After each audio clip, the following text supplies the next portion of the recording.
Good day to all my friends! How are you all? Ito na naman ang inyong Tito Mel, ang trying hard nonsense vloggerist of social media. For today's video day, siguro nakita nyo na yung mga upload ko na nasa ako, Sagada at Banawe. Yes, pumunta po ako doon ulit. Actually, galing na ako doon guys. Sa Sagada, Banawe, first time is 2018. Was the I was. 2018, nag 3 days, 2 nights ako dati. Ako lang din mag-isa, solo joiners. So, ayan, kita nyo na, nakarating din ng Banawe. Hindi ka na kasi excited kapag ilang beses ka na bumalik. Sa Banawe, nakatatlong balik na ako. Yes, paulit-ulit, no? So, ayan, yung ibang kasama ko, nagpicture-picture, video-video. Kasi pag first-timer ka, hindi talaga yan dapat ma-miss. Kailangang makaano ka dyan na talagang patunay na nasa Banawe ka. Ayan.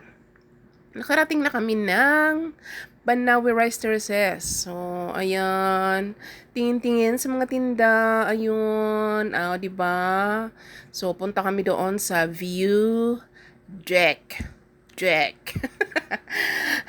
Buti na yung i-correct natin yung pronunciation. So, ayan. Dyan, may kainan din dyan. Pero alam nyo ba guys, ang presyo sa Sagada is dollar. Not necessarily,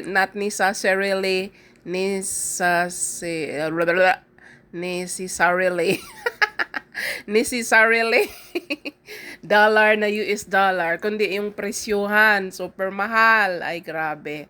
So, ayan, yung Banawe Rice Terraces, foggy. Hindi masyadong clear, hindi masyadong kita. So, ayan. Saka, alam nyo guys, yung rice terraces dyan sa Banawe, neglected na. Kasi wala na masyadong gustong gumawa. So, ayan, kita nyo naman. So, ayan, ako yata ay pabalik na, galing kasi ako sa baba. Bumaba ako. Bumaba pala ako niyan. Ayan, kasalubong ko doggy. Madaming doggy dyan. Galing pala ako dyan sa baba. Hindi ko alam kung nauna ba yung video pababa at paakyat. So, ayan, yung kasama sa van. Siya yung driver, bata pa yung papunta. So, ayan. So, nung na kami, medyo nag-clear na, ayan, kita na yung ibang part ng rice terraces. Ganyan na lang siya, guys. Actually, yung part na yan yung nasa 1,000 piso bill, yung lumang 1,000. So, yeah, ayan yung aming van. So, may pahabol pa, nag-ano pa sa tindahan. Ayan. So, ito lang ang sa Banawe. Wala naman masyadong mapuntahan sa Banawe. Not unless na lang kung maglakwat tsaka, yung do it on your own, do it yourself, 'di ba? So, hindi ma-miss ang pagbili ng mga souvenir.